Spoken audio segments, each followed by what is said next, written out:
بسم الله الرحمن الرحيم يا أيها المزمل قم الليل إلا قليلا نصفه أو انقص منه قليلا أو زد عليه ورتل القرآن ترتيلا إنا سنلقي عليك قولا ثقيلا إن ناشئة الليل هي أشد وطئا وأقوم قيلا إن لك في النهار سبحا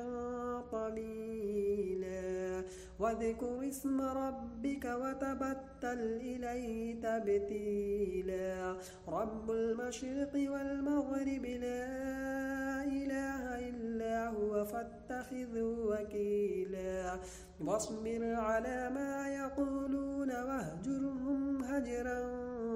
جميلا وذرني والمكذبين أولي النعمة ومهلهم قليلا إن لدينا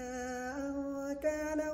وجحيما وطعاما وذا غصة وعذابا أليما يوم ترجف الأرض والجبال وكانت الجبال كثيبا مهيلا إنا أرسلنا إليكم رسولا شاهدا عليكم كما أرسلنا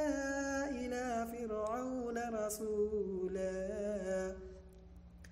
فعصى فرعون الرسول فأخذناه أخذا وبيلا فكيف تتقون إن كفرتم يوما يجعل الولدان شيبا السماء منفطر به كان وعده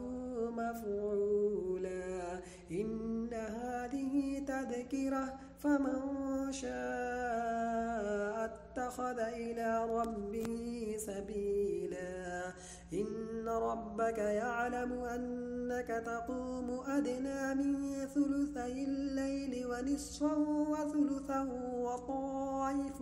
من الذين معك والله يقدر الليل والنهار علم أن لا تحصوه فتاب عليكم فاقرؤوا ما تيسر من القرآن علم أن سيكون منكم مرضى وآخرون يضربون في الأرض يبتغون من فضل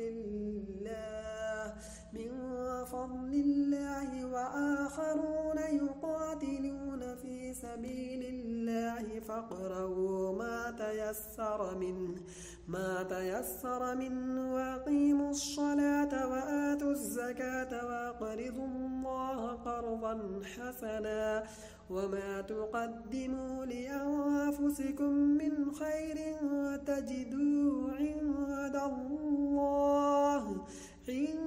الله وخيرا